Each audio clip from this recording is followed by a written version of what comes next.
Business Live today is brought to you by GCB Bank.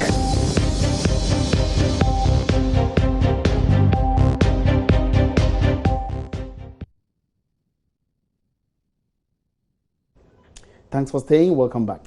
The MPP presidential candidate Nana Addo Dankwa Akufo-Addo has promised to move away from the dominance in raw material production to a value-added economy under his presidency. In an engagement with the Association of Ghana Industries AGI, Nana Addo reiterated his desire to relieve businesses of the heavy tax burden while working closely with the central bank to bring down interest rates as well as removing some tax components that have increased their cost of operations. The occasion was also used to brief the industry on the MPP's vision and plans for industrial development and to accelerate economic growth. Very important goal.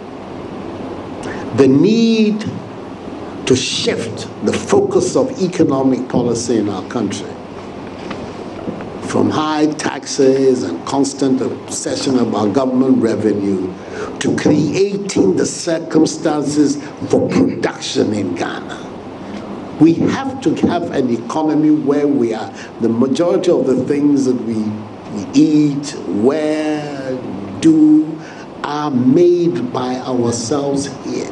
The Ghanaian enterprise, local enterprise, produces things.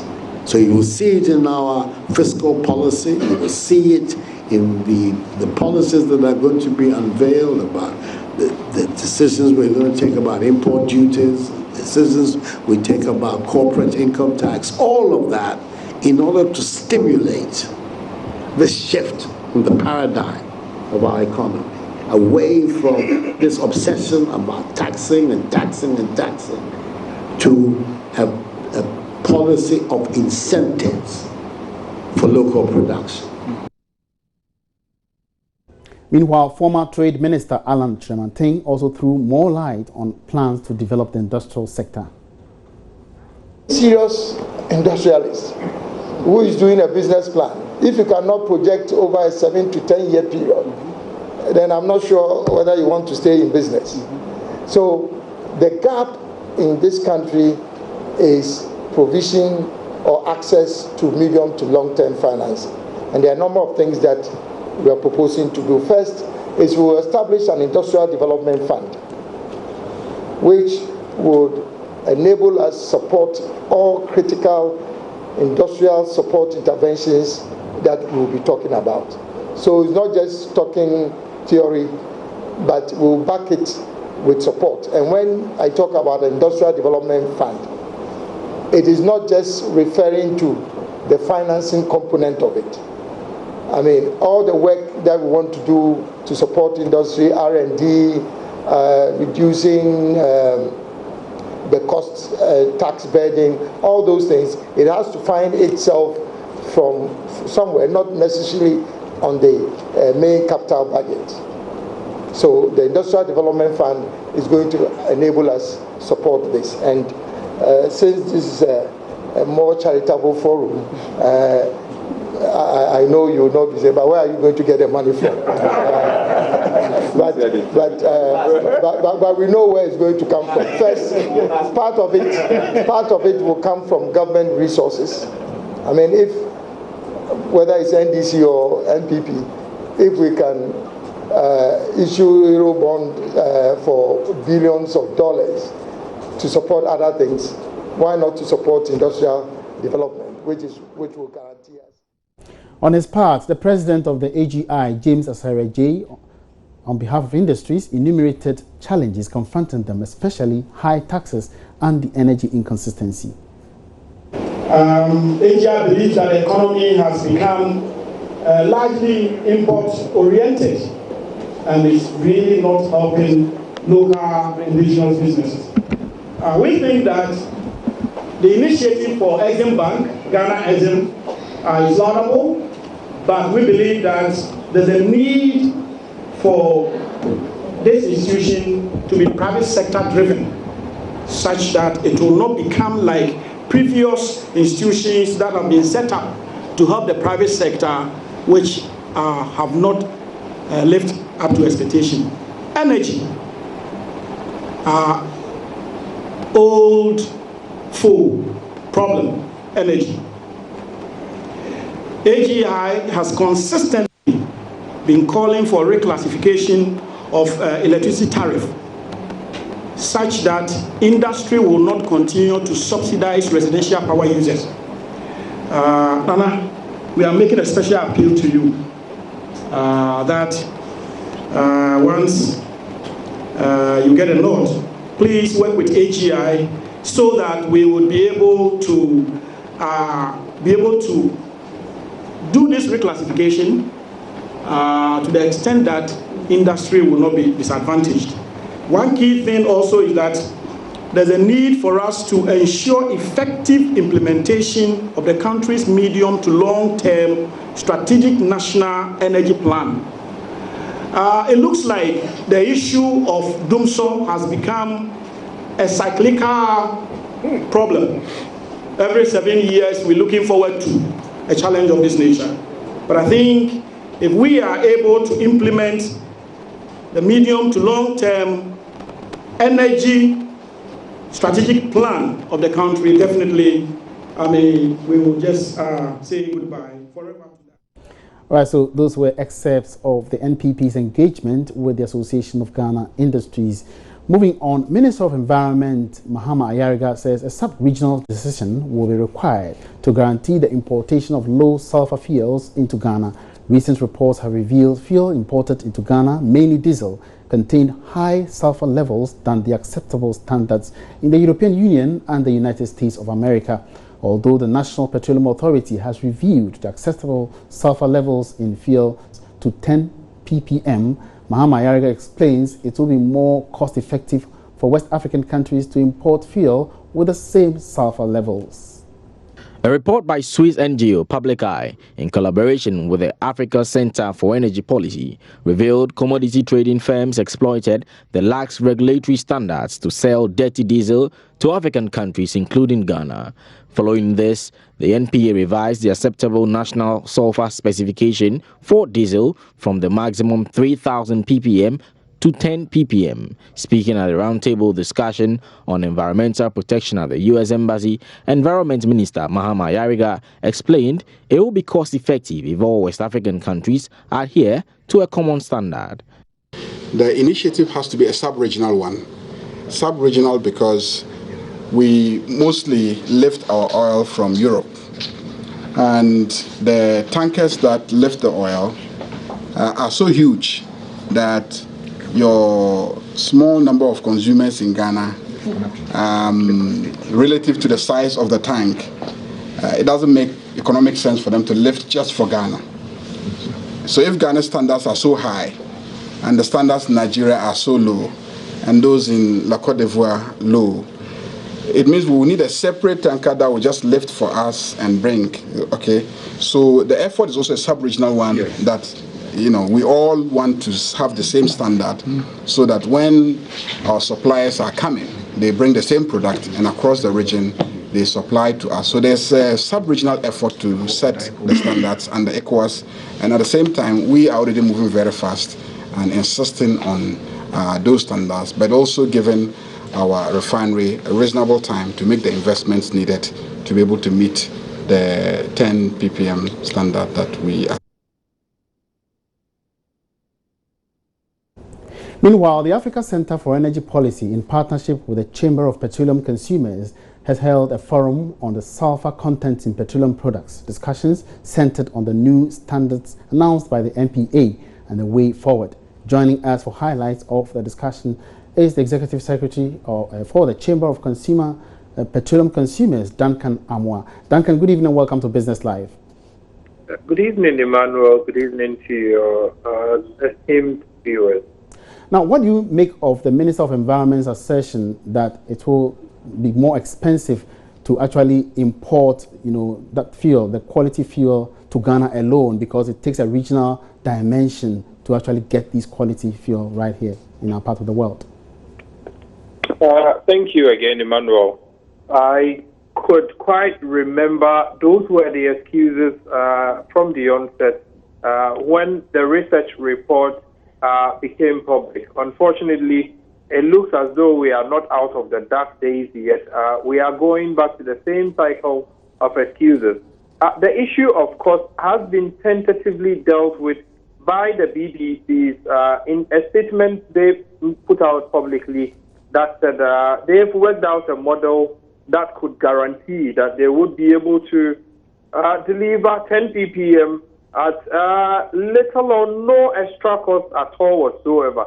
So indeed, as far as we are concerned, industry is able to move along with the 10 ppm, which is quite a good standard for all of us to be able to drive our vehicles in some peace and be able to go about our normal day-to-day jobs without having to worry so much about the environment. Unfortunately, the crux of the issue still remains with investing in Tema Oil Refinery to be able to bring it to speed, such that they will be able to also refine diesel to that standard. That looks more like the whole excuse chain, and for which today it is going to sound as though it is going to cost us a lot more if we move alone and the sub-region doesn't move. Indeed, that excuse came up from the onset when we started interacting with both the NPA and other players. And we were able to explain that if it is a longer vessel that will have to bring products from Europe to the Lome Triangle for all of us in the West African sub-region, we can go for the shorter vessel, but that doesn't need to carry products for the Nigerian market and the sub-regional market. So indeed, there's no excuse whatsoever for saying that logistical constraints will be a problem. Indeed, I don't think the minister is going to have to spend any extra money as far as the BDCs importing their own products are concerned. And we have every assurance from the BDCs publicly that there's not going to be any extra cost whatsoever in giving all of us the 10 ppm that Ghanaians are asking for. That excuse, unfortunately, for the consumer in Ghana doesn't fly at all. Now, Duncan, I believe we should explore more about this particular development, but we don't have much time tonight. So definitely on our other platforms, we'll call you for further comment on that. That was Duncan Amwa. He's the Executive Secretary of the Chamber of Petroleum Consumers. It's still on Business Life. Let's take a short break. We'll be right back.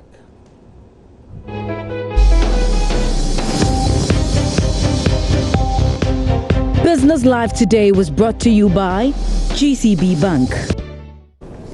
It's now time for the Joy Business Van.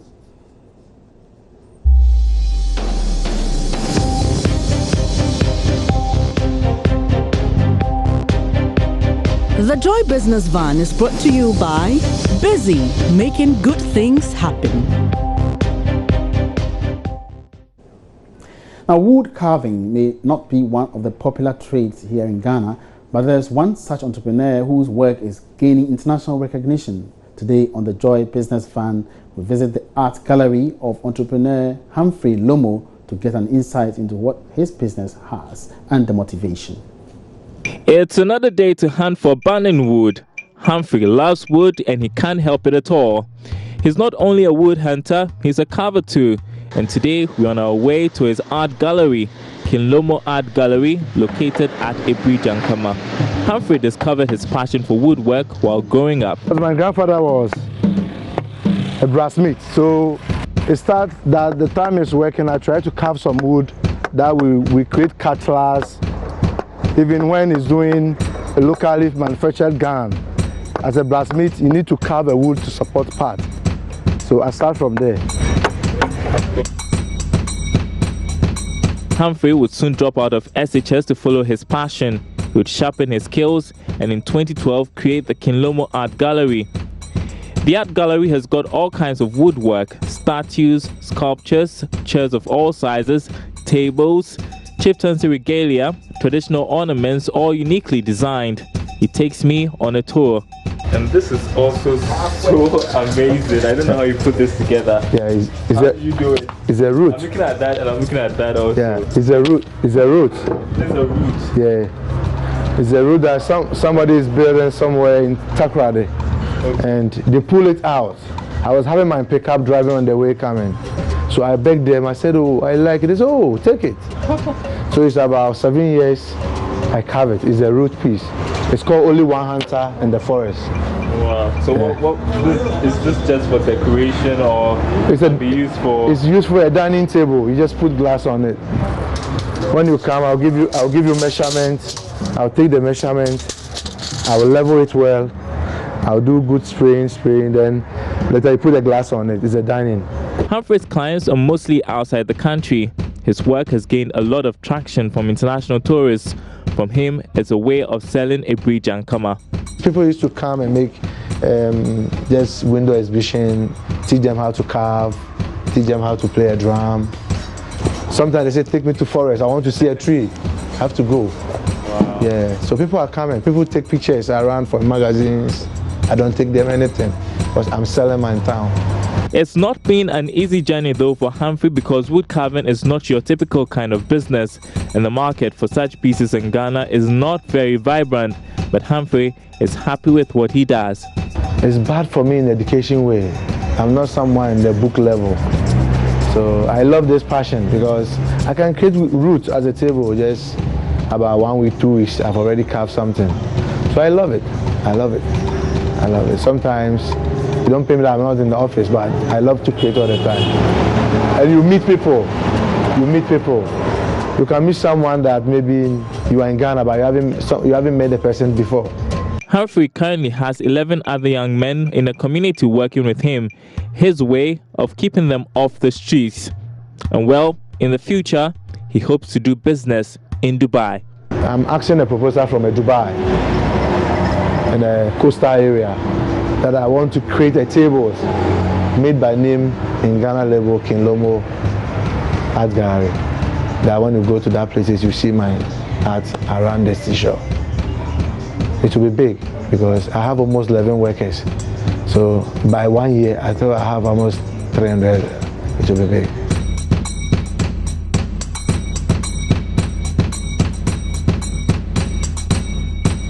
I'm just so awed by some of the things I've seen here today, and it's been amazing. You should come around yourself. That'll be it for this edition of the Joy Business Van, but I can't leave without, having a feel of this seat one more time. Tell me how I look. Don't I look just majestic like? Yeah, right. Prince Darrell. All right, join us next week for another edition of the show. Remember, it's brought to you by Busy, making good things happen.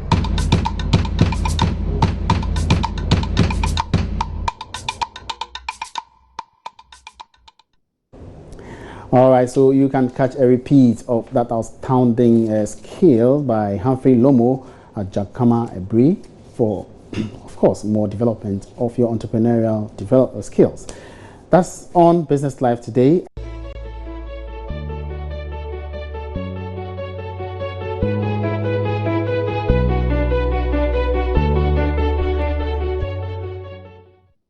Now, in interview of the day today, September inflation has risen marginally to 17.2%. This was announced by government statistician Dr. Philomena Nyako at a press conference in Accra. In an interview with Joy Business later, Dr. Philomena Nyako disclosed that mere speculation from consumers was a key driver for the increase.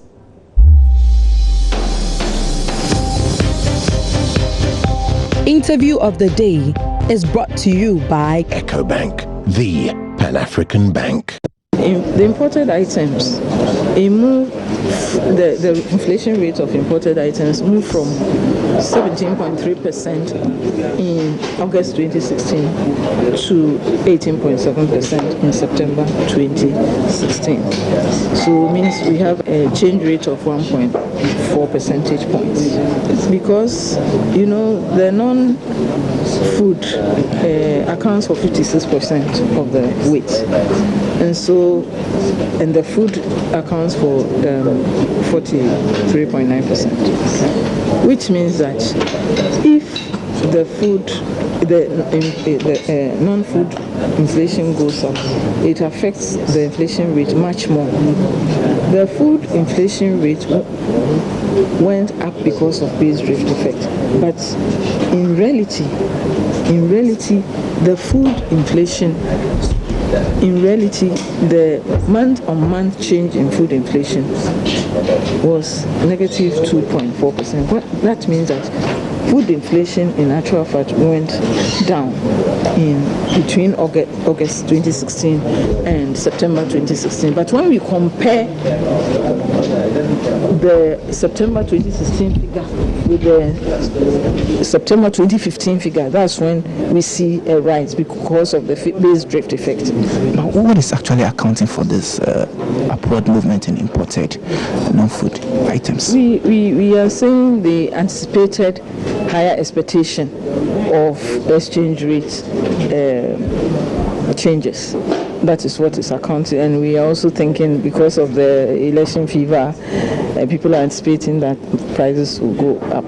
So that is what is happening, and we think that it's speculation, mere speculation, that the exchange rate will be raised, and so the prices, so to be more expensive importing items.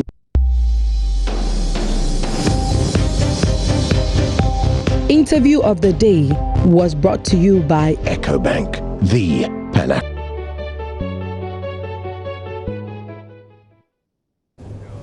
And that's all in Business Live for today. Thank you very much for your attention, and keep tweeting your questions, comments and suggestions at Joy Business GH is our handle on Facebook. We enjoy business, and for more business news, log on to myjoyonline.com/business. My name is Emmanuel Abuaji. We are